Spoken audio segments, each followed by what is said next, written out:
ರಾಮ ದೇವರು ಅನ್ನೋದಕ್ಕೆ ಸಾಕ್ಷಿ ಆಧಾರ ಏನಾರ ಇದೆಯಾ?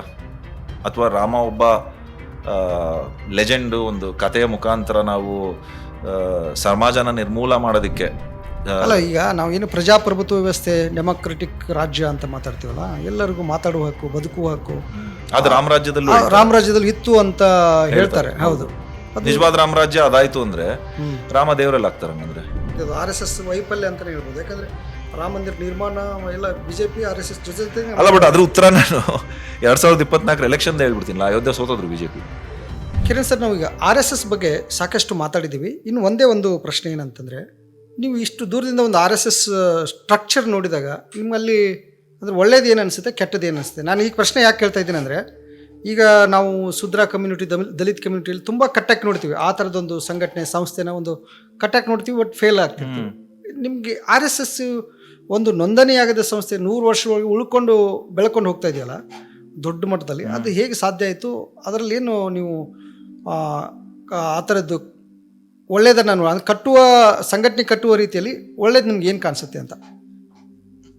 ಒಳ್ಳೇದು ಅನ್ನೋದು ನನಗೆ ಗೊತ್ತಿಲ್ಲ, ಬಟ್ ಆರ್ಗನೈಸೇಷನಲ್ಲಿ ಏನೇನು ಮಾಡಬೇಕು ಅಂತಿದ್ರು, ಐ ಥಿಂಕ್ ಅದನ್ನು ಅವರು ಚೆನ್ನಾಗಿ ಮಾಡಿರೋದಕ್ಕೆ 100 ವರ್ಷದ ಒಂದು ಅವ್ರಿಗೆ ಇತಿಹಾಸ ಇರೋದು ಅನ್ಸುತ್ತೆ. ಅದ್ರ ಜೊತೆಗೆ ನೋಡಿ, ಎಲ್ಲೋ ಒಂದು ಕಡೆಗೆ ಈ ಥರದ ಒಂದು ಸಂಘಟನೆನ ನೀವು ತೊಗೊಂಬರ್ಬೇಕಾದ್ರೆ, ನಿರ್ಮಾಣ ಮಾಡ್ಬೇಕಾದ್ರೆ, ಸೃಷ್ಟಿಸ್ಬೇಕಾದ್ರೆ ಪವರಲ್ಲಿರೋ ಪೀಪಲ್ ಜಾಯ್ನ್ ಆಗ್ತಿದಾರ ಅಂದರೆ, ಒಂದು ಬಲಿಷ್ಠವಾದ ಪೊಸಿಷನಲ್ಲಿ ಇರೋರು ಇದಕ್ಕೆ ಬೆಂಬಲಿಸ್ತಾ ಇದ್ದಾರಾ, ಅಥವಾ ಬರೀ ಒಂದು ಗ್ರಾಸ್ ರೂಟ್ ಲೆವೆಲಿಂದ ಬರ್ತಾ ಇರೋ ಆರ್ಗನೈಸೇಷನ್ ಅನ್ನೋದ್ರ ಮೇಲೂ ಡಿಫ್ರೆನ್ಸ್ ಆಗುತ್ತೆ ಅಂತ ನನ್ನ ಒಪಿನಿಯನ್. ತಪ್ಪಾಗಿರ್ಬೋದು ನಾನು. ಬಿಕಾಸ್ RSSಗೆ ನೀವು ಅವ್ರದ್ದು ಫೌಂಡಿಂಗ್ ಮೆಂಬರ್ಸ್ನ ತೆಗೆದು ನೋಡಿದ್ರೆ ಒಳ್ಳೊಳ್ಳೆ ಬ್ಯಾಕ್ಗ್ರೌಂಡಿಂದ ಬಂದವರು, ಸಂಪತ್ತಿ ಇತ್ತು ಅವ್ರ ಹತ್ರ, ಕ್ಯಾಪಿಟಲ್ ಇತ್ತು.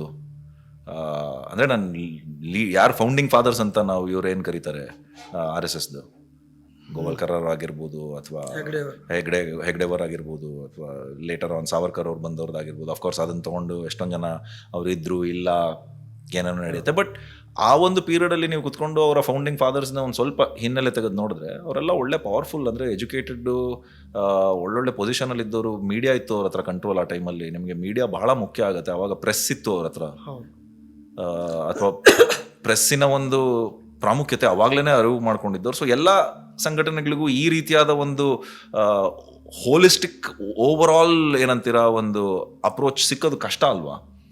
ಅದಕ್ಕೆ ಬುದ್ಧಿಜೀವಿಗಳು ಜಾಯ್ನ್ ಆಗಬೇಕು, ದುಡ್ಡಿರೋರು ಜಾಯ್ನ್ ಆಗಬೇಕು, ಗ್ರಾಸ್ ರೂಟ್ ಲೆವೆಲ್ನವರು ಜಾಯ್ನ್ ಆಗಬೇಕು. ಅಂದರೆ ಐ ಥಿಂಕ್ ಆ ಒಂದು ಶ್ರಮತೆ ಅವರಲ್ಲಿ ಇತ್ತು, ಕ್ಲಾರಿಟಿ ಇತ್ತು. ಆ ಕ್ಲಾರಿಟಿ ವಿಷನ್ದು ಸರಿನೋ ತಪ್ಪೋ ಅನ್ನೋದು ಬಿಟ್ಬಿಡೋಣ ಇವಾಗ ಸದ್ಯಕ್ಕೆ. ಬಟ್ ನೀವು ಕೇಳಿದ್ರಿ ಏನು ನಾನು ನೋಡಿದ್ದು ಅಂತ. ಒಳ್ಳೇದು ಅಂತ ಹೇಳ್ದೋದ್ರು, ಐ ಥಿಂಕ್ ಆರ್ಗನೈಸೇಷನಲ್ಲಿ ಹೆಂಗೆ ಬಲಿಷ್ಠವಾಗಿ ಅವ್ರು ವರ್ಕ್ ಮಾಡ್ತಾರೆ, ಹೆಂಗೆ ಕನೆಕ್ಟೆಡ್ ಇದ್ದಾರೆ, ಇನ್ನು ಯಾವ ರೀತಿ ಅವ್ರದ್ದೊಂದು ಡೇಟಾ ಬೇಸ್ನ ಇಟ್ಕೊಳ್ತಾರೆ, ಮನೆಗೆ ಹೋಗ್ಬಿಟ್ಟು ಯಾವ ಥರ ಸಂಭಾಷಣೆ ಮಾಡ್ತಾರೆ, ಹೆಲ್ಪ್ ಮಾಡ್ತಾರೆ. ಅಂದ್ರೆ ಅವ್ರಿಗೆ ಭಾವನಾತ್ಮಕ ವಿಚಾರಗಳೆಲ್ಲ ಅವ್ರ ಹತ್ರ ಇದಾವೆ. ಹೌದು, ಈ ರಾಷ್ಟ್ರೀಯತೆ, ರಾಷ್ಟ್ರ, ದೇಶಭಕ್ತಿ, ದೇಶ ಪ್ರೇಮ, ಅದೇ ಅದನ್ನ ಬಳಸೋ ಒಂದು ವಿಧಾನ ಕ್ವೆಶ್ಚನಬಲ್. ಬಟ್ ಆ ಒಂದು ಕ್ಲಾರಿಟಿ ಇದೆ ಅವ್ರಿಗೆ. ಅವ್ರು ಅದನ್ನ ನಂಬ್ತಾರೋ ಬಿಡ್ತಾರೋ ಬಿಟ್ಬಿಡೋಣ. ಮೇ ಬಿ ಕಾರ್ಯಕರ್ತರು ಅಂತ ನಾವೇನು ಕರಿತೀವಿ ಅವರೆಲ್ಲ ನಂಬೋದು, ಅದರಲ್ಲಿ ಕಂಪ್ಲೀಟ್ಲಿ ನಂಬೋದು. ಅವರ ನಂಬೋದ್ರಿಂದಾನೇ ಆ ಒಂದು ಸ್ಪ್ರೆಡ್ ಆಗ್ತಾ ಇರೋದು ವರ್ಡ್ ಕೂಡ ಆಗುತ್ತೆ. ಸೊ ನಂಗೆ ಗೊತ್ತಿಲ್ಲ ಯಾಕೆ ಕೆಲವು ಆರ್ಗನೈಸೇಷನ್ಸ್ಗೆ ಆ ಒಂದು ಮಟ್ಟಕ್ಕೆ ಬೆಳೆಯೋಕ್ಕಾಗಲ್ಲ, RSS ಯಾಕೆ ಬೆಳೆದಿದೆ ಅಂತ ಒಳ್ಳೆ ಪ್ರಶ್ನೆ ಅದು. ಐ ಥಿಂಕ್ ಕುತ್ಕೊಂಡು RSSನ ಒಂದು ಇತಿಹಾಸದ ನಾವು ತೆಗೆದು ನೋಡಿದ್ರೆ ನಮಗೆ ಸಿಗತ್ತೆ ಅಂಶಗಳು. ಅವ್ರಿಗೂ ಕೆಲವು ಆಪರ್ಚುನಿಟೀಸ್, ಅವಕಾಶ ಇತ್ತು, ಅದನ್ನು ಚೆನ್ನಾಗಿ ಬಳಸ್ಕೊಂಡ್ರು. ಅದಾದಮೇಲೆ ಸಮಯಕ್ಕೆ ತಕ್ಕಾಗೆ ಹೇಗೆ ನಡ್ಕೊಂಡು ಹೋಗ್ಬೇಕು ಅನ್ನೋದು ಗೊತ್ತಿತ್ತು ಅನ್ಸುತ್ತೆ ಅವ್ರಿಗೆ. ಇನ್ ದ ಸೆನ್ಸ್, ಒಂದ್ಸಲ ಬ್ಯಾನ್ ಆದ್ರು, 2 ಸಲ ಬ್ಯಾನ್ ಆದ್ರು, ಆಮೇಲೆ ವಾಪಸ್ ಬಂದಿದ್ದು. ಅದಾದ್ಮೇಲೆ ನಾವು ಪಾಲಿಟಿಕ್ಸ್ ಇಂದ ದೂರ ಇರ್ತೀವಿ, ನಾವು ಯಾವುದೇ ತರದ ಒಂದು ಎಲೆಕ್ಟೋರಲ್ ಪಾಲಿಟಿಕ್ಸ್ಗೆ ಇನ್ಫ್ಲೂಯೆನ್ಸ್ ಮಾಡಲ್ಲ, ಬರೀ ಒಂದು ಕಲ್ಚರಲ್ ಆರ್ಗನೈಸೇಷನ್ ಆಗಿರ್ತೀವಿ ಅಂತ ವಾಪಸ್ ಬಂದಿದ್ದು. ಸೊ ಐ ಥಿಂಕ್ ಎಲ್ಲೋ ಒಂದ್ ಕಡೆಗೆ ಫೌಂಡೇಶನಲಿ ಬಹಳ ಸ್ಟ್ರಾಂಗ್ ಇತ್ತು ಅವ್ರದ್ದು. ಅಂಡ್ ಆ ಒಂದು ಪವರ್ಫುಲ್ ಪೀಪಲ್ ಅಸೋಸಿಯೇಟ್ ಆಗ್ತಾ ಇರೋದ್ರಿಂದ ಆ ಒಂದು ಈಗ ಒಟ್ಟಾರೆ ದೇಶದಲ್ಲಿ ಅಂದರೆ ಒಂದು ವರ್ಗ, ಒಂದಷ್ಟು ಜನ RSS ಪರವಾಗಿದ್ದರೆ, ಒಂದು ವರ್ಗ RSS ವಿರೋಧಿಯಾಗಿದೆ. ಇವತ್ತಿನ ನಾವು ಜಂಜಿ ಕಮ್ಯುನಿಟಿ ಎಲ್ಲ ನೋಡಿದರೆ, ಇತ್ತೀಚೆಗೆಲ್ಲ ಕಾಕ್ರೋಚ್ ಪಾರ್ಟಿ ಅಪ್ರೋಚ್ ಆಯಿತು. ಇವೆಲ್ಲ ಅಂದರೆ ಅದು RSS ಜೀವ ವಿರೋಧಿ, ಮನುಷ್ಯ ವಿರೋಧಿ ಅನ್ನೋದು ಒಂಚೂರು ಜನರಲ್ ಅವೇರ್ನೆಸ್ ಬರ್ತಾ ಇದೆ ಅಂತ ಅನಿಸ್ತಿದೆಯಾ? ಅಥವಾ ಅಂದರೆ ಈ ಬೆಳವಣಿಗೆ ಭರವಸೆದಾಯಕ ಇದೆಯಾ ಅಥವಾ ಇಲ್ವಾ ಅಂತ ಗೊತ್ತಿಲ್ಲ. ಸಮಯ ಹೇಳ್ಬೋದೇನೋ ಅದು. ಬಟ್ ಅದಂತೂ ಡೆಫಿನೆಟ್ ಆಗಿ ಇವತ್ತಿನ ಯೂತ್ಸ್ ನೀವು ಗಮನಿಸಿದ್ರೆ ಸ್ವಲ್ಪ RSS ಕಡೆ ಒಲವು ಕಡಿಮೆಯಾಗಿ ಸ್ವಂತ ಚಿಂತನೆ ಮಾಡುವ, ಸ್ವಂತ ಥಿಂಕ್ ಮಾಡುವ ಮನಸ್ಥಿತಿ ಜಾಸ್ತಿ ಆಗ್ತಿದೆ ಅಂತ ಅನಿಸ್ತಾ ಇದೆಯಾ? ಈ ನಿಜ ಅನಿಸ್ತಾ ಇದೆ, ಇರ್ಬೋದೇನೋ, ಬಟ್ ನಂಗೆ ಗೊತ್ತಿಲ್ಲ. ಏನೋ ಪ್ರಾಬಬ್ಲಿ ಜಾಸ್ತಿ ಒಂದು ಯಂಗರ್ ಜನ್ರೇಷನ್ ಜೊತೆಗೆ ಬೆರ್ತು ಮಾತಾಡಿದಾಗ ಅದ್ರದ್ದು ಇನ್ನ ಇದು ಗೊತ್ತಾಗ್ಬೋದು, ಅಥವಾ ಡೇಟಾ ಕಲೆಕ್ಟ್ ಮಾಡಿದ್ರೆ. ಬಟ್ ಓವರ್ ಆಲ್ ನಂಗೆ ಏನು ಅನಿಸ್ತಿರೋದು ಅಂದರೆ, ನೋಡಿ, ಒಂದು ನೀವು ಏಜ್ ಆಫ್ ಟ್ರೂತ್ ಅಂತ ನಾವೇನು ಕರಿತೀವಿ ಇಂಟರ್ನೆಟ್ಟಿನ ಒಂದು ಎರಾಲಿ, ಇಲ್ಲಿ ನಿಮಗೆ ವಿಷಯ ತಿಳ್ಕೊಳ್ಳೋದು ಕಷ್ಟ ಇಲ್ಲ. ಅಪಾರವಾದ ಒಂದು ಏನಂತೀರಾ, ಈ ಇಂಟರ್ನೆಟ್ ಅಂತ ಏನಿದೆ, ಜ್ಞಾನ ಅನ್ನೋದು, ಜ್ಞಾನ ಇದೆ, ನಾಲೆಜ್ ಹೌದು ಇದೆ ಆಲ್ರೆಡಿ. ನಾವು ಹುಡುಕ್ಬಿಟ್ಟು ತಗೊಬೇಕಷ್ಟೇ, ಅದನ್ನ ನಮ್ಮ ಮೇಲೆ ಬಿಟ್ಟಿರೋದು ಅದು ಇವಾಗ. ಸೊ ಆ ನಿಟ್ಟಿನಲ್ಲಿ ನೋಡಿದಾಗ ಐ ಥಿಂಕ್ ಬಿಕಾಸ್ ಎಷ್ಟೊಂದು ಪಬ್ಲಿಕ್ ಡೊಮೈನಲ್ಲಿ ಬಂದಿದೆ ಇವಾಗ, ಆ್ಯಂಡ್ ಈಗ ಇತ್ತೀಚೆಗೆ ಕರ್ನಾಟಕದಲ್ಲಿ ಆಗಿರುವಂಥ ಒಂದು ಬೆಳವಣಿಗೆನ ನೋಡೋದಾಯ್ತು ಅಂದರೆ, ಅದಾದಮೇಲೆ ಐ ಥಿಂಕ್ ಸಾಕಷ್ಟು ಒಂದು ಪಾಯಿಂಟ್ ಆಫ್ ವ್ಯೂಲಿ ಮೇ ಬಿ ಅವ್ರಿಗೆ ನೆಗೆಟಿವ್ ಒಂದು ಪ್ರಚಾರ ಕೂಡ ಆಗಿದೆ RSSಗೆ. ವೆರಿ ರೇರ್ ಅಲ್ಲ. ಇವನ್ ಈ ಕಾಕ್ರೋಚ್ ಪಾರ್ಟಿಯಲ್ಲಿ ಜಾಸ್ತಿ ಅವರು ಟಾರ್ಗೆಟ್ ಮಾಡ್ತಾ ಇರೋದು RSS. ನನಗ್ ಅದು ಅಂದ್ರೆ ಅದು ಬೆಂಗಳೂರಲ್ಲಿ ನೀವು ಸಿಕ್ಕಿದ್ರ ಕಾಕ್ರೋಚಿನ ಒಂದು ಪ್ರೊಟೆಸ್ಟ್ ಫ್ರೀಡಮ್ ಪಾರ್ಕ್ ಅಲ್ಲಿ. ಬಟ್ ನನ್ಗೆ ಅದು ಅವತ್ತು ಏನ್ ಅಂತದ್ ಮೇ ಬಿ ಅನ್ಸ್ಲಿಲ್ಲನೋ, ನೀವು ಇದನ್ನ ಇನ್ನ ಬೆಟರ್ ಆಗಿ ಫಾಲೋ ಮಾಡ್ತಿದ್ದೀರಾ. ಬಟ್ ನನ್ಗೆ ಓವರ್ ಆಲ್ ಅನ್ಸಿದ್ದು, ಅಂಡ್ ನಾನು ಹೋಗಿದ್ದು ಆ ಮೂಮೆಂಟ್ ಒಂದೇ ಕಾರಣ ಇಸ್ ಅವ್ರ ಯೂತಿನ ಒಂದು ಏನು ಡಿಮ್ಯಾಂಡ್ ಇದೆ ಅದು. ನಿಮ್ಗೇನದು ಯಾರು ಇದು ಮಾಡಿದ್ರೆ ಸರ್, ಇನ್ವಿಟೇಷನ್ ಇತ್ತಾ ಸುಮ್ಮನೆ ಇಲ್ಲಪ್ಪ, ಪ್ರೀತಿಯಿಂದ? ನನಗೆ ಹೋಗ್ಬೇಕು ಅಂತ ಆಸೆ ಇತ್ತು, ಜಂತರ್ ಮಂತರಲ್ಲಿ ಅದಾಗಲೇ ಹೋಗ್ಬೇಕು ಅನ್ಕೊಂಡಿದ್ದೆ, ಬಟ್ ಕೆಲ್ಸಗಳಿಂದ ಹೋಗಕ್ ಆಗಿರ್ಲಿಲ್ಲ. ಬೆಂಗಳೂರಲ್ಲಿ ಯಾವಾಗ ಬರ್ತಿದ್ದಾರೆ ಅಂತ ಗೊತ್ತಾಯ್ತು. ಈಗ ಇನ್ನೊಂದು ಮುಖ್ಯವಾದ ವಿಚಾರಕ್ಕೆ ನಾವು ಬರೋದಾದ್ರೆ, ನೀವು ಆಗಲೇ ಅಲ್ಲಿ ಕೆಳಗಡೆ ಕೂತಾಗ ಮಾತಾಡ್ತಿದ್ದೀವಿ ನಾಸ್ತಿಕತೆ ಅದ್ರ ಬಗ್ಗೆ ಎಲ್ಲ. ಸೊ ಇದನ್ನ ನಾನು ಒಂದು ಇಂಟ್ರೆಸ್ಟಿಂಗ್ ಪ್ರಶ್ನೆಯಿಂದ ಶುರು ಮಾಡ್ತೀನಿ. ಇವಾಗ ಏನು ರಾಮ ಮಂದಿರ ವಿವಾದ ಶುರುವಾಗಿದೆಯಲ್ಲ, ಅದರ ಹಣ ಕಳ್ತನ ಆಗ್ತಿರೋದು, ದೇಣಿಗೆ ಕಳ್ತನ ಆಗ್ತಿರೋದು. ಈಗ ನಮ್ಮ ದೇಶದಲ್ಲಿ ದೇವರು ಅನ್ನೋದು ಸರ್ವಶಕ್ತ, ಸರ್ವಾಂತರ್ಯಾಮಿ. ಅವನು ಎಲ್ಲನೂ ಗಮನಿಸ್ತಾ ಇರ್ತಾನೆ, ನೋಡ್ತಾ ಇರ್ತಾನೆ. ಅಂಥ ಒಬ್ಬ ನಾವು ಎಲ್ಲ ಹಿಂದೂಗಳೆಲ್ಲೋ ನಂಬಿರುವ ಏಕೈಕ ದೇವರು ಶ್ರೀರಾಮ, ಅವನು ಮುಂದೆ ಕಣ್ಮುಂದೆ ಹುಂಡಿಗಳು ಕಳ್ತನ ಆಗ್ತಿದ್ರೆ ಅವನು ತನ್ನ ಹುಂಡಿನಾದ್ರೂ ತಾನು ಕಾಪಾಡ್ಕೋಬೇಕಾಗಿತ್ತಲ್ವ? ಪಾಪ ಐ ಥಿಂಕ್ ಶ್ರೀರಾಮನ್ ಮೇಲೆ ನಾವು ತುಂಬಾ ಜವಾಬ್ದಾರಿ ಆಗ್ತಾ ಇದೀವಿ. ನಾವು ಫಸ್ಟ್ ಆಫ್ ಆಲ್ ಅಲ್ಲ, ಅವನ ಹುಂಡಿ ಸೃಷ್ಟಿಸಿದ್ದೆ ನಾವು. ಅದಾದ್ಮೇಲೆ ಅವನ್ ಅಂದ್ರೆ ಆಗಿರೋದ್ರ ಬಗ್ಗೆ ನನ್ನ ಒಪಿನಿಯನ್ ಕೇಳೋದಾಯ್ತು ಅಂದ್ರೆ, ಇವಾಗ ಅಯೋಧ್ಯೆಯಲ್ಲಿ ಏನ್ ನಾವು ನೋಡ್ತಾ ಇದೀವಿ, ನ್ಯೂಸ್ ಓದ್ತಾ ಇದೀವಿ, ಡಿಸ್ಟರ್ಬಿಂಗ್. ಇದು ಬಹಳ ಒಂದು ತಲೆ ಕೆಡಿಸುವಂಥದ್ದು. ಎಸ್ಪೆಷಲಿ ನನ್ನನ್ನು ಬಿಟ್ಬಿಡಿ, ನೀವು ಹೇಳ್ದಂಗೆ ನಾನು ನಾಸ್ತಿಕತೆ ಕಡೆಗೆ ಇರೋನು. ನಾನು ನೀವು ದೇವರ ರಾಮನ ನಂಬ್ತೀರಾ? ರಾಮನ ದೇವರನ್ನ ರಾಮ ದೇವರು ಅನ್ನೋದಕ್ಕೆ ಸಾಕ್ಷಿ ಆಧಾರ ಏನಾರ ಇದೆಯಾ? ಅಥವಾ ರಾಮ ಒಬ್ಬ ಲೆಜೆಂಡು, ಒಂದು ಕಥೆಯ ಮುಖಾಂತರ ನಾವು ಸಮಾಜನ ನಿರ್ಮೂಲ ಮಾಡೋದಕ್ಕೆ? ಅಲ್ಲ, ಈಗ ನಾವೇನು ಪ್ರಜಾಪ್ರಭುತ್ವ ವ್ಯವಸ್ಥೆ, ಡೆಮೊಕ್ರೆಟಿಕ್ ರಾಜ್ಯ ಅಂತ ಮಾತಾಡ್ತೀವಲ್ಲ, ಎಲ್ಲರಿಗೂ ಮಾತಾಡುವ ಹಕ್ಕು, ಬದುಕುವ ಹಕ್ಕು ಅದು ರಾಮರಾಜ್ಯದಲ್ಲಿ ಇತ್ತು ಅಂತ ಹೇಳ್ತಾರೆ. ಹೌದು, ನಿಜವಾದ ರಾಮರಾಜ್ಯ ಅದಾಯ್ತು ಅಂದ್ರೆ ರಾಮ ದೇವರಲ್ಲಿ ಆಗ್ತಾರೆ. ಹಂಗಂದ್ರೆ ರಾಮನೇ ಹೇಳ್ತಾ ಇದಾರೆ ರಾಮರಾಜ್ಯ ಎಲ್ಲರೂ ಈಕ್ವಲ್ ಅಂತ ಅನ್ನೋದಾಯ್ತಂದ್ರೆ, ಶ್ರೀರಾಮ ಅವರೇ ಹಂಗೆ ಹೇಳಿದ್ರು ಅಂದ್ರೆ ಶ್ರೀರಾಮ ದೇವ್ರ ಹೆಂಗಾದ್ರ? ಅವನೊಬ್ಬನೇ ಯಾಕೆ ಶ್ರೇಷ್ಠ ಮಾಡೋದು ಅಂತ ಅವರೇ ಹೇಳ್ತಾರಲ್ವಾ. ರಾಮರಾಜ್ಯದಲ್ಲಿ ಎಲ್ಲರೂ ಈಕ್ವಲ್ ಅಂತ ಅವರೇ ಹೇಳಿದ್ದಲ್ವಾ. ಸೊ ಒಂದೊಂದಾಗ ಬರೋಣ. I think first and foremost ಅಯೋಧ್ಯದ ಏನಾಗಿದೆ, ಈ ಟೆಂಪಲ್ ಟ್ರಸ್ಟ್ ಇಶ್ಯೂದು, ಅದು it's very disturbing. I think ನನ್ ಬಿಟ್ಬಿಡಿ ನಂಬಿಕೆ ಇರುವಂಥ ಜನರಿಗೆ ಇದು ಭಾಳ ಧಕ್ಕೆ ಉಂಟಾಗಿರುತ್ತೆ. ಯಾಕೆಂದ್ರೆ ಅವರು ಇದ್ರಲ್ಲಿ ಪಾಲಿಟಿಕ್ಸ್ಗೋಸ್ಕರ ಬಂದಿರೋರಲ್ಲ. ಬಹುತೇಕರು ಇದರಲ್ಲಿ ನಂಬಿಕೆ, ಅವ್ರಿಗೆ ಆ ಒಂದು ಅಪಾರವಾದ ನಂಬಿಕೆ ಇದೆ. ಕಷ್ಟ ಆಗ್ಬೋದು, ಸುಖ ಆಗ್ಬೋದು, ಪರಿಹಾರ ಹುಡ್ಕೋದ್ರಲ್ಲಾಗ್ಬೋದು, ಒಟ್ಟಿಗಿರೋದ್ರಲ್ಲಾಗ್ಬೋದು, ಯಾವುದೇ ಥರದ ಸಮಯಗಳನ್ನ ಎದುರಿಸೋದ್ರಲ್ಲಾಗ್ಬೋದು, ಖುಷಿ ಸಮಯ ಆಗ್ಬೋದು, ದುಃಖ ಆಗ್ಬೋದು, ಎಲ್ಲದರಲ್ಲೂ ದೇವ್ರ ಮೇಲೆ ಒಂದು ನಂಬಿಕೆ ಇಟ್ಕೊಂಡು ಜನ ಸಾಕ್ತಾರೆ ಬಹುತೇಕರು. ನಾನು ಹೇಳ್ತಾರೆ ಅವರೆಲ್ಲರಿಗೂ ಒಂದು ದೊಡ್ಡದಾದ ಒಂದು ಏನಂತೀರಾ, ಅವ್ರ ಪರ ನನಗೆ ಒಂದು ಬೇಸರ, ಕಾಳಜಿ ಇದೆ. ಬಿಕಾಸ್ ಎಷ್ಟೊಂದು ಜನಕ್ಕೆ ಅವರು ದುರುದ್ದೇಶದಿಂದ ದೇವ್ರ ಭಕ್ತರಾಗಿರಲ್ಲ, ಅಥವಾ ದೇವರಲ್ಲಿ ನಂಬಲ್ಲ. ಪರಿಸ್ಥಿತಿ ಅವ್ರಿಗೆ ಆ ಥರ ಮಾಡಿರುತ್ತೆ. ದೇವರಲ್ಲಿ ನಂಬುವಂಥ ಒಂದು ಸ್ಥಿತಿನ ಅವರು ಜೀವನ ಬಾಳ್ತಾ ಇದ್ದಾರೆ. ಆ ಒಂದು ನಂಬಿಕೆಯಲ್ಲಿ ಅವರು ಏನೋ ಸಾಧಿಸಕ್ಕೆ ಹೋಗ್ತಾ ಇದ್ದಾರೆ, ಏನೋ ಒಂದು ಮಾಡೋದಕ್ಕೆ ನೋಡ್ತಿದ್ದಾರೆ, ಅವ್ರ ಕುಟುಂಬದಲ್ಲಾಗ್ಲಿ, ಅವರ ಒಂದು ವೈಯಕ್ತಿಕ ಜೀವನದಲ್ಲಾಗ್ಲಿ. ಆ ನಂಬಿಕೆ ಅವ್ರಿಗೆ ಬಹಳ ಮುಖ್ಯ, ಶ್ರೇಷ್ಠ. ಅದು ಬಹಳ ಪವಿತ್ರ ಆ ನಂಬಿಕೆ. ಅದ್ರ ಜೊತೆಗೆ ಹುಡುಗಾಟ ಆಡಿರೋದು, ಅದ್ರ ಜೊತೆಗೆ ಈ ರೀತಿಯಾದ ಒಂದು ಸುದ್ದಿ ಏನು ಬರ್ತಾ ಇರೋದು, ಐ ಥಿಂಕ್ ಇದು ದೊಡ್ಡ ಒಂದು ಅಪಮಾನ. ಒಂದು ಡೆಫಿನೆಟ್ ಆಗಿ ಇದರಲ್ಲಿ ಕರಪ್ಷನ್ ಯಾವ ಲೆವೆಲ್ಗಿದೆ ಅನ್ನೋದು ಒಂದು ತೋರ್ಸತ್ತೆ. ಆಯಿತು ಅಂದರೆ ಅದ್ರ ಜೊತೆಗೆ ಇದು ಒಂದು ವೇಕಪ್ ಕಾಲ್ ಕೂಡ ಆಗಬೇಕು. ನಾವು ಬ್ಲೈಂಡ್ ಆಗಿ ಯಾವುದನ್ನೇ ಒಂದು ನಂಬ್ತೀವಿ, ಯಾವುದೇ ಒಂದು ಕಡೆಗೆ ನಾವು ಬ್ಲೈಂಡ್ ಡಿವೋಷನ್ ಕೊಡ್ತೀವಿ ಅಂದರೆ ಅದರ ಅಪಾಯ ನಮಗೆ ಬರ್ಬೋದು ಉಲ್ಟಾ ಅನ್ನೋದು ಒಂದು ಕೂಡ. ಸೊ ಇದು ನನ್ನ ಒಂದು ಒಪಿನಿಯನ್. ಏನು ಅಯೋಧ್ಯ ಇನ್ಸಿಡೆಂಟ್ ಆಗಿದೆ, ವೆರಿ ಅನ್ಫಾರ್ಚುನೇಟ್, ಆಗಬಾರ್ದಿತ್ತು. ಕೋಟ್ಯಾಂತರದ ಅದೇನು ಲಿಸ್ಟ್ ಬರ್ತಾ ಇದೆ. ನಾವು ಇಷ್ಟೊತ್ತೇನು ಮಾತಾಡ್ತಿದ್ದು RSS ವೈಫಲ್ಯ ಅಂತಲೇ ಹೇಳ್ಬೋದು. ಯಾಕಂದರೆ ರಾಮ ಮಂದಿರ ನಿರ್ಮಾಣ ಎಲ್ಲ BJP RSS ಜೊತೆ ಅಲ್ಲ, ಬಟ್ ಅದ್ರ ಉತ್ತರ ನಾನು 2024 ಎಲೆಕ್ಷನ್ ಹೇಳ್ಬಿಡ್ತೀನಿ. ಅಯೋಧ್ಯೆ ಸೋತೋದ್ರು BJP. ಯಾಕೆ ಸೋತ್ರು ಅಷ್ಟೆಲ್ಲ ಮಾಡಾದ್ಮೇಲೂ? ಇವಾಗ ನೆಕ್ಸ್ಟ್ ಎಲೆಕ್ಷನ್ ಬಂದ್ರೆ ಇನ್ನೂ ಗೊತ್ತಾಗ್ಬೋದೇನೋ.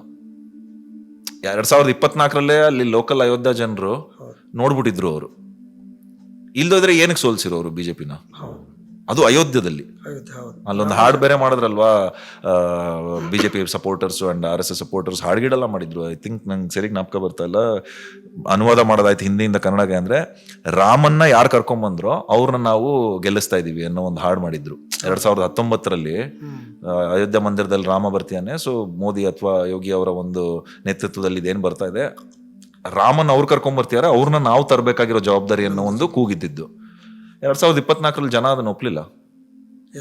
ಅವ್ರು ಹೇಳಿದ್ರು, ನೀವು ನಮ್ಮ ನಂಬಿಕೆ, ನಮ್ಮ ಒಂದು ಏನಂತೀರಾ ಪರ್ಸನಲ್ ಸ್ಪೇಸ್ನ ನೀವು ಹೈಜಾಕ್ ಮಾಡೋಕ್ಕಾಗಲ್ಲ.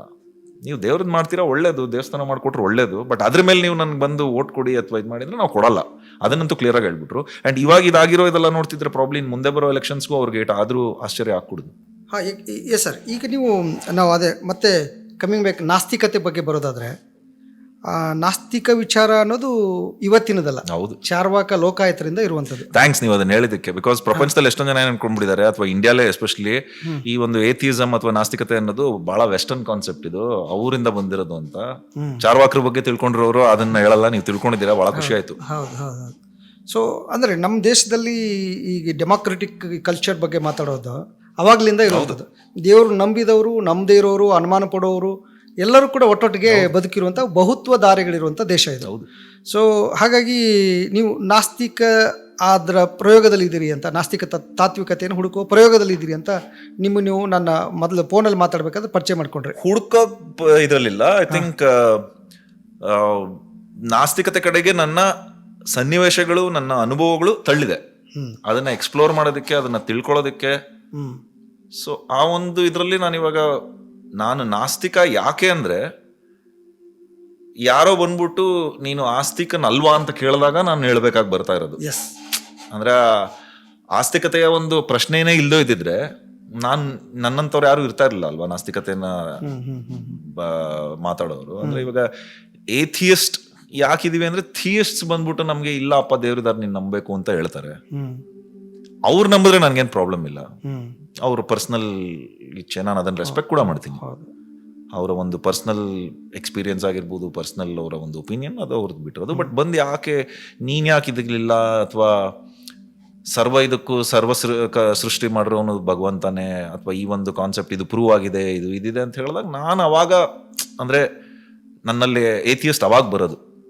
ಏಥಿಯಸ್ಟ್ ಯಾಕೆ ಬರ್ತೀನಿ ಅಂದ್ರೆ, ಥಿಯಸ್ಟ್ ಬಂದ್ಬಿಟ್ಟು ಇಲ್ಲ ಪ್ರಪಂಚ ಸೃಷ್ಟಿಸಿರೋದು ದೇವರು ಇದನ್ನ ಮಾಡಿದ್ದು, ಈ ತರ ತಯಾರಿಸಿದ್ದು ಅಂತ ಹೇಳಿದಾಗ ನಾನು ಇಲ್ಲಪ್ಪ ನಾನು ಏಥಿಯಸ್ಟು, ಯಾಕೆ ಇದನ್ನ ನೀನ್ ಹೇಳೋದನ್ನ ನಾನು ಒಪ್ಪಲ್ಲ ಅಂದ್ರೆ ಆಧಾರ ಇಲ್ಲ ಅದಕ್ಕೆ. ನೀವು ಹೇಳ್ತಿರೋದಕ್ಕೆ ಆಧಾರ ಇಲ್ಲ. ನೀನು ಆಧಾರ ಇಲ್ಲದೆ ಇರೋದನ್ನ ಬಂದು ನಂಬು ಅಂದ್ರೆ ನಂಬಲ್ಲ. ಅಂಡ್ ಇನ್ನೊಂದೇನು ಅಂದ್ರೆ ನಂಬಲ್ಲ ಅಂತ ಹೇಳ್ತಾ ಇದ್ದೀನಿ ನಾನು, ಇಲ್ಲ ಅಂತ ಹೇಳ್ತಾ ಇಲ್ಲ. ಅಲ್ಲ, ಅದು ಜರ್ನಿ ಹೇಗಿತ್ತು? ಯಾಕಂದ್ರೆ ನೀವು ತುಂಬಾ ದೈವಿ ಆಚರಣೆಗಳು ಆಚರಿಸುವಂತ ಒಂದು ಕುಟುಂಬದಲ್ಲಿ ಹುಟ್ಟಿರುವಂತವ್ರು, ಧರ್ಮ ತುಂಬಾ ಇಲ್ದಿದ್ರು ಒಂದು ಲೆವೆಲ್ ಇತ್ತು ಖಂಡಿತವಾಗಿ. ಪ್ರವಚನ ವಿವಚನ ಅಂತ ಮನೆಯಲ್ಲಿ ತಂದೆ ಪೂಜೆ ಮಾಡೋರು ಇವತ್ತಿಗೂ ಮಾಡ್ತಾರೆ. ಅದೇ ಮಂತ್ರ ಪಠಣ ಅದೆಲ್ಲ ಇದೇ ಇರುತ್ತೆ. ಎಲ್ಲ ಮಂತ್ರಗಳು ಕಲ್ತಿದ್ದೀನಿ ನಾನು ಸಾಕಷ್ಟು. ಅಂತ ಒಂದು ಸಾಂಪ್ರದಾಯಿಕ ಕುಟುಂಬದಲ್ಲಿ ಹುಟ್ಟಿರುವ ನೀವು ಆ ಜರ್ನಿ ಇದೆಯಲ್ಲ, ಕನ್ವರ್ಟ್ ನಾಸ್ತಿಕತೆಯ ಚಲನೆ ಇದೆಯಲ್ಲ, ಅದು ಹೇಗೆ ಸಾಧ್ಯ ಆಯ್ತು ಅಂತ ಹಿಂತಿರುಗಿ ನೋಡಿದಾಗ ಒಂದು ಇಂಟ್ರೆಸ್ಟಿಂಗ್ ಅನ್ಸುತ್ತೆ. ಬಟ್ ನನಗೆ ಸಹಜ ಅನ್ನಿಸ್ತು. ಹೋಗ್ತಾ ಕೆಲವು ಪ್ರಶ್ನೆಗಳು ಬರುತ್ತೆ ನಿಮ್ಗೆ, ಆ ಪ್ರಶ್ನೆಗಳನ್ನ ಉತ್ತರಿಸೋದಕ್ಕೆ ಟ್ರೈ ಮಾಡ್ತೀರಾ.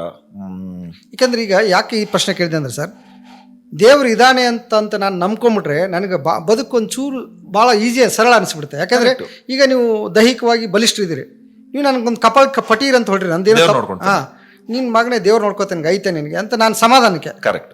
ಅಥವಾ ನೀವು ಏನೋ ಕಳ್ತನ ಮಾಡಿದ್ರೆ, ಯಾರೊಬ್ರು ಕಳ್ತನ ಮಾಡಿದ್ರೆ, ಓ ಆ ಕಳ್ಳನ ದೇವ್ರ ಮೇಲೆ ನೋಡ್ತಿರ್ತಾನೆ, ಅವ್ನು ಶಿಕ್ಷೆ ಕೊಡ್ತೇವೆ, ನಾನು ಸಮಾಧಾನ ಮಾಡ್ಕೊಂಡು ನಾನು ಮುಂದಕ್ಕೆ ಹೋಗ್ತಾ ಇರ್ತೀನಿ ಲೈಫಲ್ಲಿ. ನಾನೇ ನಾಸ್ತಿಕತೆಯನ್ನು ಅಪ್ಕೊಂಡಾಗ ನಾನೇ ಎಲ್ಲದಕ್ಕೂ ಕಾರಣಕರ್ತ ಆಗ್ತೀನಿ. ನಾನೇ ನನ್ನ ಸಮಾಧಾನ ಮಾಡ್ಕೊಳ್ಳೋದು ನಾನೇ, ನನ್ನ ಧೈರ್ಯ ತುಂಬಿಕೊಳ್ಳೋದು ನಾನೇ ಆಗಿರ್ತೀನಿ. ಇದೆಲ್ಲ ಹೇಗೆ ಸಾಧ್ಯ ಆಗುತ್ತೆ ಅಂತ ಅದೇ ಐ ಥಿಂಕ್ ನೀವು ಹೇಳಿದ್ ಪರ್ಫೆಕ್ಟ್ ಆಗಿ ಅನಲೈಸ್ ಮಾಡಿದ್ರಿ ನೀವು. ಎಲ್ಲೋ ಒಂದು ಭಯ ಇದೆ, ಅಥವಾ ಎಲ್ಲೋ ಒಂದು ಡೌಟ್ ಇದೆ. ಮನುಷ್ಯನ ಒಂದು ಏನಂತೀರಾ ಅಸ್ತಿತ್ವ ಏನು ಅಂದ್ರೆ ನಮಗೆ ಪ್ರಶ್ನೆಗಳಿಗೆ ಉತ್ತರ ಬೇಕು. ನಮಗೆ ಉತ್ತರ ಇಲ್ಲ ಅಂದ್ರೆ ನಮ್ಮ ಮನಸ್ಸು ಒಂಥರ ವಿಲವಿಲ ಅಂತ ಒದ್ದಾಡುತ್ತೆ. ಇವಾಗ ಏನೋ ಒಂದು ಪ್ರಶ್ನೆ, ಆ ಪ್ರಶ್ನೆಗೆ ಉತ್ತರ ಬೇಕು ನಮಗೆ. ಕೆಲವು ಪ್ರಶ್ನೆಗೆ ಉತ್ತರ ಇಲ್ಲ ಅಥವಾ ಸಿಕ್ಕಿಲ್ಲ. ಇಲ್ಲ ಅಂತ ಹೇಳಲ್ಲ, ಕೆಲವು ಪ್ರಶ್ನೆಗಳಿಗೆ ಉತ್ತರ ನಮಗಿನ್ನ ಸಿಕ್ಕಿಲ್ಲ, ಹುಡುಕ್ಬೇಕು, ಸಂಶೋಧಿಸ್ಬೇಕು. ಅಷ್ಟು ಈಸಿ ಅಲ್ಲ ಉತ್ತರ ಸಿಕ್ಬಿಡೋದು.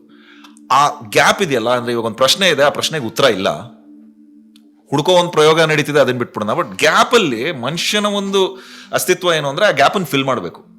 ಆ ಗ್ಯಾಪ್ ಇದ್ರೆ ಅವನಿಗೆ ಮುಂದೋಗೋದು ಕಷ್ಟ. ಇದು ಇವಾಗಿಂದಲ್ಲ, ನಾನು ಹ್ಯೂಮನ್ ಎವಲ್ಯೂಷನ್ ಹೇಳ್ತಾ ಇರೋದು. So god of the gap ಅಂತ ಕರೀತಾರೆ ಇದನ್ನ. ಸೊ ಎಲ್ಲಿ ನಮ್ಗೆ ಉತ್ತರ ಇಲ್ವೋ ಅಲ್ಲಿ ಭಗವಂತನ ಹಾಕ್ಬಿಡ್ತೀವಿ. ಇದು ಭಾರತ ಅಲ್ಲ, ಪ್ರಪಂಚದ ಪ್ರತಿಯೊಬ್ರು ಇದೆ ಮಾಡೋದು. ಯಾಕೆ ಅಂದ್ರೆ ನಮ್ಗೆ ಎಲ್ಲೋ ಒಂದು ಅನ್ಕಂಫರ್ಟಬಲ್ನೆಸ್ ಬರುತ್ತೆ, ಗೊತ್ತಿಲ್ಲ ಅಂತ ಹೇಳೋದಕ್ಕೆ. ಬಟ್ ಐ ಥಿಂಕ್ ಮನುಷ್ಯರು ಹ್ಯೂಮನ್ ಎವಲ್ಯೂಷನ್ ನಾವು ಇವತ್ತು ಆಧುನಿಕ ಸಮಯದಲ್ಲಿ ಇಷ್ಟು ಎತ್ತರಕ್ಕೆ ಬೆಳೆದು ನಿಂತಿರೋದು ಕಾರಣನೇ ನಮಗೆ ಗೊತ್ತಿಲ್ಲ ಅನ್ನೋದನ್ನ ಒಪ್ಕೊಂಡಿದ್ದಕ್ಕೆ. ಈಗ ವಿದ್ಯುತ್ ಹೇಗೆ ನಡೆಯುತ್ತೆ ಗೊತ್ತಿಲ್ಲ, ತಿಳ್ಕೊಳಕ್ ಹೋದ್ರು ವಿದ್ಯುತ್ ಉತ್ಪಾದನೆ ಆಯ್ತು ಅಲ್ವಾ. ಸೊ ಗೊತ್ತು ಅಂತ ನನಗೆ ವಿದ್ಯುತ್ ಹಿಂಗಂದ್ರೆ ಹಿಂಗ್ ಬರುತ್ತೆ ಗುರು ಅಂದ್ಬಿಟ್ಟಿದ್ರೆ ಯಾರದನ್ನ ಹೋಗಿ ಹುಡುಕಿರೋರು. ಅಂದ್ರೆ ನಾನು ಬೇಸಿಕ್ ಇದ್ರಲ್ಲಿ ಮಾತಾಡ್ತಾ ಇದ್ದೀನಿ, ರಾಂಗ್ ಎಕ್ಸಾಂಪಲ್ ಕೂಡ ಆಗಿರ್ಬೋದು. ನಾನು ಏನ್ ಹೇಳಕ್ ಟ್ರೈ ಮಾಡ್ತಿರೋದು ಅಂದ್ರೆ ನನಗೆ ಗೊತ್ತಿಲ್ಲ ಅನ್ನೋದು ಸ್ಟ್ರೆಂತ್ ಹ್ಯೂಮನ್ಸ್ದು. ಅದನ್ನ ಹೆಂಗೋ ಓವರ್ ಟೈಮ್ ವೀಕ್ನೆಸ್ ಮಾಡ್ಬಿಟ್ಟಿದ್ದಾರೆ. ಅಂದ್ರೆ ನಿನಗೆ ಇವಾಗ ಫಾರ್ ಎಕ್ಸಾಂಪಲ್ ಹಿಂಗ್ ಬಂದು ಇನ್ನೊಂದು ಉದಾಹರಣೆ ಕೊಡ್ತೀನಿ. ಒಂದು ಮಕ್ಳು ಮಾತಾಡೋದು ನಿಮ್ಗೆ ಮಗು ಇದೆಯಾ? ಇದೆ. ಎಷ್ಟು ವಯಸ್ಸು? ಈಗ ದೊಡ್ಡವರು. ಬಟ್ ಚಿಕ್ಕದಿದ್ದಾಗ ಪ್ರಶ್ನೆಗಳು ಕೇಳೋರಲ್ಲ ಮಕ್ಕಳು, ಖಂಡಿತ. ಅಪ್ಪ ಇದ್ಯಾಕೆ ಅದ್ಯಾಕೆ ಏನ್ ಆನ್ಸರ್ ಕೊಡ್ತಿದ್ರಿ ನೀವು? ನಾನೇನ್ ಸತ್ಯ ಕಂಡ್ಕೊಂಡು ಅದನ್ನೇ ಕೊಡ್ತೀನಿ. ಆಯ್ತು, ಗೊತ್ತಿಲ್ಲ. ಈಗ ಸುಮಾರು ಕೇಳ್ತಾ ಇದ್ದಾರೆ. ಉಳಿದವ್ರಿಗೆಲ್ಲ ಇಲ್ಲ ನಿನ್ಗೆ ಈಗ ತಿಳುವಳಿಕೆ ಬರಲ್ಲ, ನಿನ್ಗೆ ಗೊತ್ತಿಲ್ಲ, ಕೇಳಬಾರ್ದು, ಮುಂದೆ ಗೊತ್ತಾಗುತ್ತೆ ಅಲ್ವಾ. ಅಥವಾ ಇವಾಗ ಏನೋ ಬಂದು ಕೆಲವು ಪ್ರಶ್ನೆಗಳು ಇಂಟ್ರೆಸ್ಟಿಂಗ್ ಆಗಿರುತ್ತೆ, ಕೆಲವು ರಿಡಿಕ್ಯುಲಸ್ ಕ್ವಶನ್ಗಳು ಕೇಳ್ತಾರೆ ಮಕ್ಕಳು. ಅಪ್ಪ ಸೂರ್ಯ ಮೇಲೆ ಹಾಕಿದೆ ಬಿದೋಗಲ್ವಾ ಕೆಳಗಡೆ ಅಂತ. ಏನ್ ಹೇಳ್ತೀರಾ ಅದಕ್ಕೆ ನೀವು? ಅಂತೆಲ್ಲ ಕೇಳಬಾರ್ದು ಅಲ್ವಾ. ಅದೇ ತಪ್ಪು ಮಾಡೋದು ನಾವು. ಯಾಕಂದ್ರೆ ನಮ್ಗೆ ಅದ್ರ ಉತ್ತರ ಗೊತ್ತಿಲ್ಲ. ಉತ್ತರ ಗೊತ್ತಿದ್ರೂನು ಆ ಮಗುಗೆ ಹೇಳಕ್ ನಮಗ್ ಗೊತ್ತಿಲ್ಲ. ಗ್ರಾವಿಟೇಷನಲ್ ಫೋರ್ಸ್, ಪೂಲ್ ಇದೆ, ಸೋಲಾರ್ ಸಿಸ್ಟಮ್ ಇದೆ, ಹೆಂಗ್ ಎಕ್ಸ್ಪ್ಲೈನ್ ಮಾಡ್ತೀರಾ ಮಗುಗೆ? ಕಷ್ಟ. ಸೊ ಅದಕ್ಕೆ ನಾವೇನ್ ಮಾಡ್ಬಿಡ್ತೀವಿ, ಒಂದ್ ಕಡೆ ಇದೆಲ್ಲ ಕೇಳ್ಬೇಡ, ಏನ್ ಮುಚ್ಚಂಗ್ ಕೇಳ್ತೀವಿ, ಅದನ್ನೇ ಮಗು ನಂಬ್ಕೊಳತ್ತೆ. ಬಟ್ ನೀವು ಆ ಮಗುಗೆ ಎನ್ಕರೇಜ್ ಮಾಡಿ, ಬಹಳ ಒಳ್ಳೆ ಪ್ರಶ್ನೆ ಮಗ ಅಥವಾ ಮಗಳೇ, ನಂಗೂ ಗೊತ್ತಿಲ್ಲ ಉತ್ತರ ಇದು, ಬಾ ಇಬ್ರು ಹುಡ್ಕೋಣ, ನೀನು ನಾನು ಇಬ್ರು ಸೇರ್ಕೊಂಡು ಹುಡ್ಕೋಣ ಬಾ. ಆ ಮಗುಲ್ ಅವಾಗ ಒಂದು ಕುತೂಹಲ ಅನ್ನೋದಿರೋದು ಬೆಳೀತಾ ಹೋಗುತ್ತೆ. ಹೌದು, ತುಳ್ದಾಕಲ್ಲ. ಸೊ ಫಸ್ಟ್ ಟೈಮ್ ನಾನು ಮನೆಗೆ ಹೋಗ್ಬಿಟ್ಟು ದೇವ್ರ ಬಗ್ಗೆ ನಮ್ಮ ಅಪ್ಪ ಅಮ್ಮನಾಗ್ಲಿ, ನಮ್ಮ ಅಣ್ಣನ ಜೊತೆಗೆ, ನಮ್ಮ ಅಪ್ಪ ಅಮ್ಮನ ಜೊತೆಗೆ ನಾನು ಪ್ರಶ್ನೆಗಳನ್ನ ಮಾಡಿದಾಗ ತುಳಿಲಿಲ್ಲ ನನ್ನ. ಅವರು ಉತ್ತರ ಮಾಡಕ್ ಟ್ರೈ ಮಾಡಿದ್ರು, ಗೊತ್ತಿಲ್ಲ ಅಂದ್ರು. ದೊಡ್ಡವ್ರು ಮಾಡ್ತಿದ್ರು, ನನಗ್ ಗೊತ್ತಿಲ್ಲ. ಸೊ ನಾಸ್ತಿಕತೆ ಕಡೆಗೆ ನನಗೆ ಹೋಗೋದಕ್ಕೆ one of the main reason ಇದ್ದಿದ್ದೆ ನನಗೆ ಗೊತ್ತಿಲ್ಲ ಅನ್ನೋದು ಸುಮಾರು ಶುರು ಆಯ್ತು. ಎಲ್ರೂ ನನಗೆ ಗೊತ್ತು ಅನ್ನೋರ ಹತ್ರ ಮಾತಾಡಿದ್ರೆ, ಇಲ್ಲಪ್ಪ ಇವ್ರು ಹೇಳ್ತಿರೋದು ಗೊತ್ತು ಅನ್ನೋದಕ್ಕೆ ಆಧಾರ ಇಲ್ಲ. ನಾನು ಇಲ್ಲ ಅಂತ ಹೇಳಲ್ಲ, ಯಾಕಂದ್ರೆ ನನಗೂ ಆಧಾರ ಇಲ್ಲ ಅನ್ನೋದಕ್ಕೆ. ಬಟ್ ಗೊತ್ತಿಲ್ಲ ನನಗೆ. ಆಧಾರ ನೀನ್ ತಗೊಂಬಂದ್ರೆ ಒಪ್ಕೊಂಡ್ಬಿಡ್ತೀನಿ ನಾನು. ಈಗ ಇನ್ನೊಂದು ಉದಾಹರಣೆ ನಿಮಗೆ ಕೊಡ್ಬೇಕು. ಅಲ್ಲ, ದೇವ್ರು ಇಲ್ಲ ಅಂತ ಹೆಂಗ್ ಹೇಳ್ತೀರಿ ನೀವು? ಅಷ್ಟೊಂದು ಗುಡಿಗಳಿದಾವೆ, ಗುಡಿಗಳಲ್ಲೆಲ್ಲ ದೇವರುಗಳಿದಾವೆ. ಒಂದ್ ಪ್ರಶ್ನೆಗೆ ನಾನು ಉತ್ತರ ಒಂದ್ ಸ್ವಲ್ಪ ಕಹಿ ಆಗ್ಬೋದು. ನನ್ನ ಪಾಯಿಂಟ್ ಆಫ್ ವ್ಯೂ ಹೇಳ್ತಾ ಇರೋದು, ನಾನ್ ಯಾಕೆ ದೇವ್ರನ್ನ ನಂಬಲ್ಲ ಅನ್ನೋದಕ್ಕೆ. ದೇವ್ರು ಇರೋಂಗ್ ಇದ್ದಿದ್ರೆ ಮಕ್ಳಿಗೆ ಕ್ಯಾನ್ಸರ್ ಬಂದಿರೋದ? ಈಗ ತಾನೇ ಹುಟ್ಟ ಮಗುಗೆ ಕ್ಯಾನ್ಸರ್ ಬಂತು ಅಂದ್ರೆ ಅದನ್ನ ದೇವ್ರು ಇದ್ದು ಅದಾಗತ್ತೆ ಅಂದ್ರೆ ನೀವು ನಂಬ್ತೀರಾ?